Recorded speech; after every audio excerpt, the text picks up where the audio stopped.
मेरे प्यारे बच्चों, आज मैं आप लोगों को सर्वनाम, जिसको हम लोग इंग्लिश में प्रोनाउन कहते हैं, उसको देखेंगे।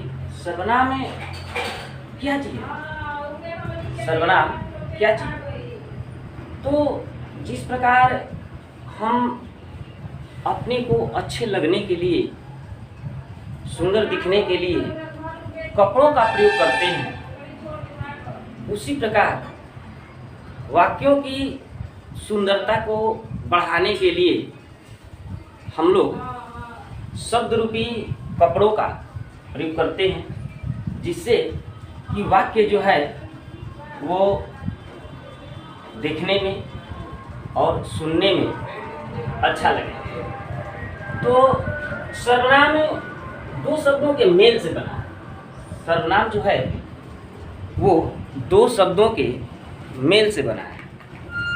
तो ये दो शब्द कौन कौन है?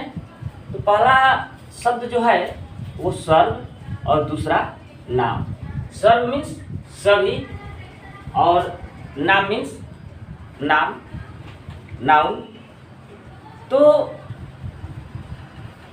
नाउन संज्ञा बता चुके हैं कि किसी भी नाम को संज्ञा कहते हैं। तो कह रहा है कि सभी नामों के बदले जो शब्द का प्रयोग होगा उस शब्द को हम लोग सर्वनाम कहेंगे। क्या कहेंगे? उस शब्द को हम लोग सर्वनाम कहेंगे। तो देख लेंगे कि सर्वनाम संज्ञाओं की पुनरावृत्ति को रोककर, मीन्स जैसे हम कहते हैं कि राम जाता है। क्या कहते हैं? राम जाता है। अब राम को न कह करके हम लोग क्या कहते हैं? वह जाता है। तो उसको क्या करते हैं हम लोग? उसके नाम को रोक करके दूसरे शब्द का जब प्रयोग करते हैं उस शब्द को सर्वनाम कहते हैं। जैसे पेड़ पौधे पर्यावरण को संतुलित बनाए रखते हैं। यहाँ संज्ञा कौन सा शब्द है? पेड़ पौधे क्या है? संज्ञा है। अब पेड़ पौधे न कह करके यदि कहते हैं कि वे पर्यावरण को संतुलित बनाए रखते हैं, यहाँ वे कहने से पता चल जाता है कि वे मीन्स कौन होंगे? तो पेड़ पौधे। तो इस प्रकार यदि हम देखें तो संज्ञा का परिभाषा क्या बनता है? तो संज्ञा के स्थान पर प्रयोग होने वाले शब्द को सर्वनाम कहते हैं। संज्ञा मीन्स नाम, नाम के स्थान पर प्रयोग होने वाले शब्द को सर्वनाम कहते हैं। जैसे मैं, वह, तुम, वे इत्यादि। हिंदी में और कुछ है, जैसे इसमें हो जाएगा मैं, वह, तुम, वे, आप, जो, सो, कौन, क्या, कोई और कुछ। ये सभी मौलिक मीन्स मूल सर्वनाम है। जब इन पर कारक चिन्हों का प्रभाव पड़ता है तो ये यौगिक रूप में बदल जाते हैं। तो सर्वनाम पढ़ने के लिए हमें कारक की भी जानकारी होनी चाहिए। यदि कारक नहीं जानेंगे तो फिर सर्वनाम में प्रॉब्लम होगा, दिक्कत होगा। इसके लिए लिंग का जानना भी जरूरी है, वचन कितने होते हैं वो भी जानना जरूरी है। आगे हम लोग देखेंगे। इस प्रकार से 11 सर्वनाम होते हैं, लेकिन संस्कृत में जो है वो 35 सर्वनाम होते हैं। संस्कृत में कितने सर्वनाम होते हैं? 35 सर्वनाम होते हैं। लेकिन उस 35 में से भी यदि हम देख लें तो सु औ ज से तो ये एक एक में, जैसे कारक में 7 विभक्तियां होती हैं। संबोधन को हम लोग प्रथमा मान लेते हैं, उसको विभक्ति में नहीं लेते हैं। तो ऐसे तो संस्कृत में 6 ही कारक हैं। लेकिन यदि 7 विभक्तियों को देख लें तो एक विभक्ति में 3 वचन होते हैं, जबकि हिंदी में 2 वचन होते हैं, संस्कृत में 3 वचन होते हैं। तो इस प्रकार से यदि 3 होते हैं तो एक में 3 हो गया, जैसे प्रथमा में 3 हो गया, सु औ जस। इस प्रकार से संबोधन ये सप्तमी तक जाते जाते हम लोग का 21 हो जाते हैं। तो यदि देखें तो सर्वनाम के 6 भेद होते हैं। सर्वनाम के 6 भेद होते हैं। कौन कौन होते हैं? पुरुषवाचक सर्वनाम, निजवाचक सर्वनाम, अनिश्चयवाचक सर्वनाम, निश्चयवाचक सर्वनाम, अनिश्चयवाचक सर्वनाम, प्रश्नवाचक सर्वनाम और संबंधवाचक सर्वनाम। तो फिर से देख लेते हैं। पुरुषवाचक सर्वनाम, निजवाचक सर्वनाम, निश्चयवाचक सर्वनाम, अनिश्चयवाचक सर्वनाम, प्रश्नवाचक सर्वनाम और संबंधवाचक सर्वनाम। इसमें अब देखते हैं कि पुरुषवाचक सर्वनाम किसको कहते हैं। तो पुरुषवाचक सर्वनाम हिंदी में भी 3 होते हैं और संस्कृत में भी 3 होते हैं। हिंदी में 3 कौन होते हैं? हिंदी में पहला हो जाता है उत्तम पुरुष, दूसरा हो जाता है मध्यम पुरुष और तीसरा हो जाता है अन्य पुरुष। अन्य पुरुष। अब देखिए, अब ये अन्य पुरुष को संस्कृत में प्रथमा भी कहते हैं। अन्य पुरुष को क्या कहते हैं? प्रथमा भी कहते हैं। अब यहाँ हो गया उत्तम पुरुष किसको कहते हैं? जो बोलने वाला होता है, वक्ता को। उत्तम पुरुष किसको कहते हैं? वक्ता को। वक्ता को मीन्स बोलने वाले को।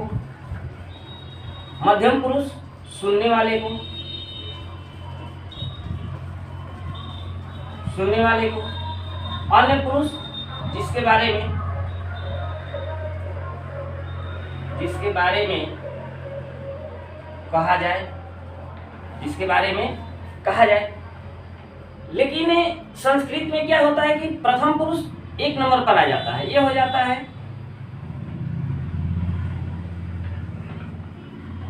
प्रथम पुरुष जिसके बारे में कहा जाए। 2 नंबर जो कहते हैं रहता है मध्यम पुरुष जिससे कहा जाए। और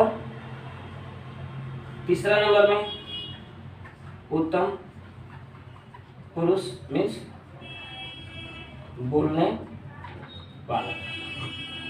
अब इससे ये तो हो गया। इसमें अब लिंग की जानकारी भी होना जरूरी है। लिंग कितने होते हैं आगे पढ़ चुके हैं हम लोग। तो लिंग कितने होते हैं? स्त्रीलिंग, पुल्लिंग, नपुंसकलिंग, ये जानना जरूरी है। तो अब देख लेते हैं कि उत्तम पुरुष तो सब एक कहते हैं। उत्तम पुरुष ज्यों का त्यों है। मध्यम पुरुष ज्यों का त्यों है और ये ज्यों का त्यों है। केवल सीरियल वाइज बदला है। अब इसमें हम लोगों को यदि वचन निकाल लेते हैं तो वचन जो है वो 3 होते हैं। हिंदी में वचन 2 होते हैं। हिंदी में वचन 2 होते हैं और संस्कृत में वचन 3 होते हैं। तो हिंदी में 2 वचन कौन कौन होते हैं? एक वचन और बहुवचन। हिंदी में वचन 2 होते हैं। कौन कौन? एक वचन और हिंदी में वचन 2 होते हैं। कौन कौन? एक वचन और बहुवचन। लेकिन संस्कृत में 3 वचन होते हैं। कौन कौन? एक वचन, द्विवचन और बहुवचन। इस प्रकार से हम देखें तो वचन 3, एक वचन, द्विवचन और बहुवचन। तो एक वचन में अब प्रथम पुरुष में कौन होता है? जिसके बारे में कहा जाए। तो क्या हो जाएगा? सः, तौ, ते। सः मीन्स वह, तौ मीन्स वे दोनों, ते मीन्स वे सब। त्वम, युवाम, यूयम, त्वम मीन्स तुम, तुम दोनों, तुम सब। इसमें हो जाएगा अहम, अवाम, वयम। अहम मीन्स मैं, अवाम मीन्स हम दोनों, वयम मीन्स हम सब। तो ये तीन है, लेकिन ये तीन क्या होता है, फिर जब कारक में जाएंगे तो ये बदल जाएगा। क्या हो जाएगा, तो ये 7 इंटू 3, विभक्तियां कितनी होती है 7, तो 7 में 3 से मल्टीप्लाई कर देंगे तो कितना हो जाएगा 21, यानी कि सह तौते। ये क्या है, अस्मद, जुस्मद, तद में। अस्मद में ये देखेंगे, अस्मद शब्द का बनेगा, कौन बनेगा, अस्मद। तो अस्मद में 7 इंटू 3 इक्वल टू 21, ये हो जाएगा युष्मद। युष्मद में 7 इंटू 3 21। इस प्रकार से तब जो है ये 3 में चलता है, तीनों में। जैसे ये पुल्लिंग के लिए हो गया, ये स्त्रीलिंग के लिए हो जाएगा सा, ते, ता, और एक हो जाएगा नपुंसक लिंग के लिए तत्, ते, तानी, तत्ते, तानी। तो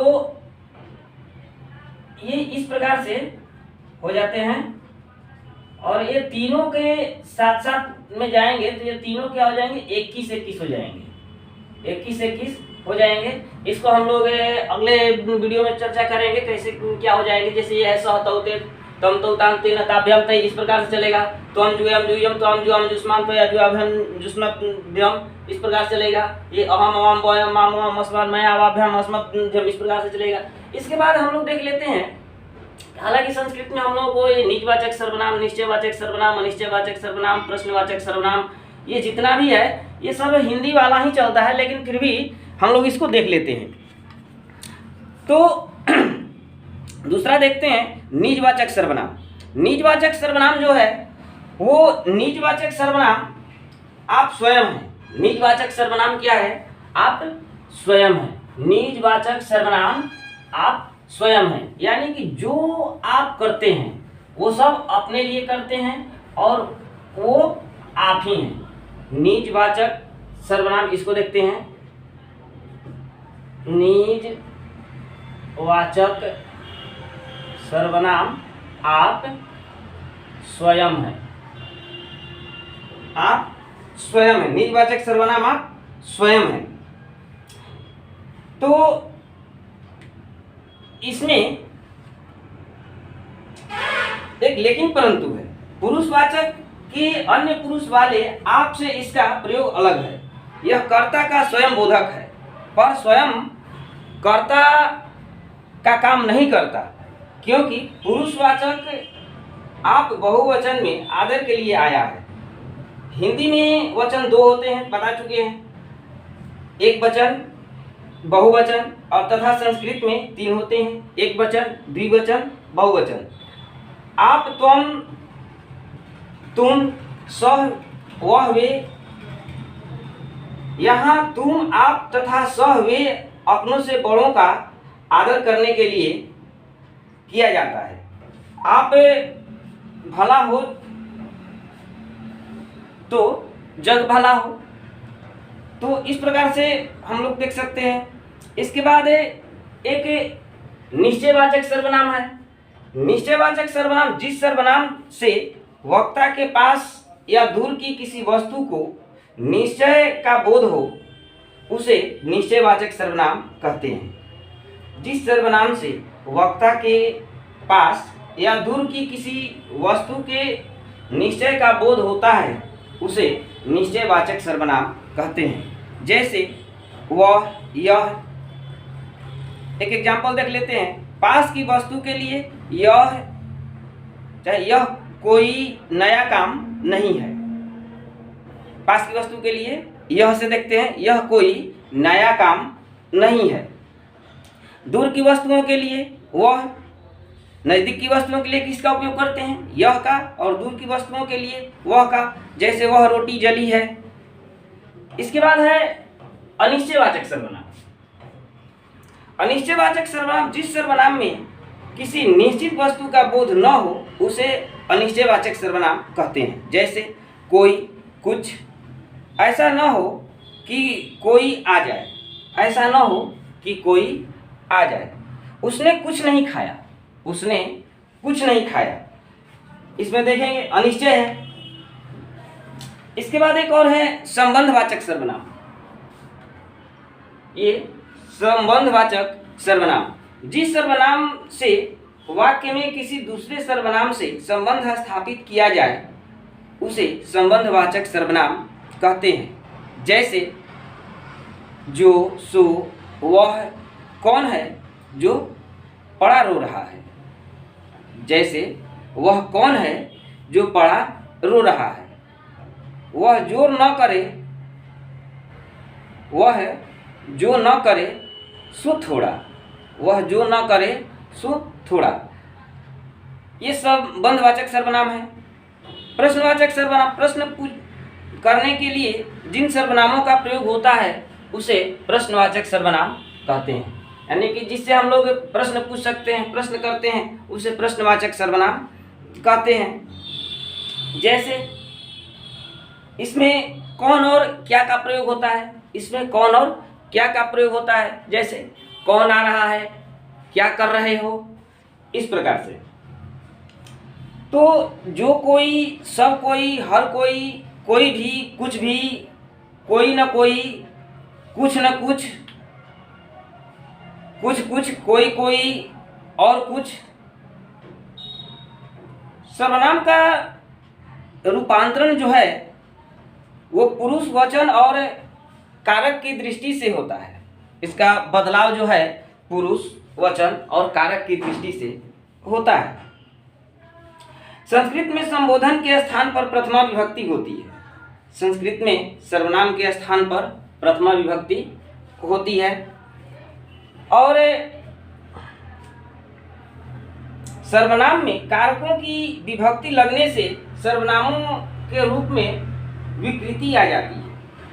जैसे मैं, मुझको, मुझसे, मेरा, या तुम्हें, तुम्हारा, हम, हमें, हमारा, वह, उसने, उसको, उससे, उसे, उसमें, उन्होंने, उनको, यह, इसने, इसे, इससे, इन्होंने, इनको, इन्हें, इनसे, कौन, किसने, किसको, किसे। तो ये सब सर्वनाम है। तो इस प्रकार से अब हम लोग इसको आगे चैप्टर में एक एक डिटेल से पढ़ेंगे। पुरुषवाचक सर्वनाम, निजवाचक सर्वनाम, निश्चयवाचक सर्वनाम, अनिश्चयवाचक सर्वनाम, प्रश्नवाचक सर्वनाम और संबंधवाचक सर्वनाम। क्वेश्चन बोलते हैं, लिख लीजिए, इसका आंसर देंगे।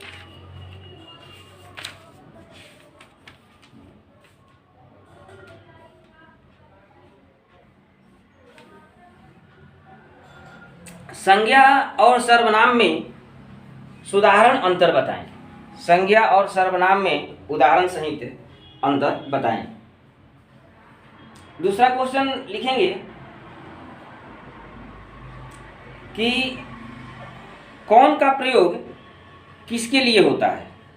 कौन का प्रयोग किसके लिए होता है। पुरुषवाचक सर्वनाम के कितने भेद हैं और कौन कौन होते हैं। इसके बाद एक और लिख लीजिएगा, अनिश्चयवाचक सर्वनाम किसे कहते हैं।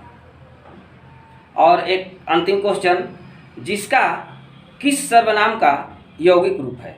जिसका किस सर्वनाम का यौगिक रूप है। तो इतना पर सर्वनाम समाप्त करते हैं।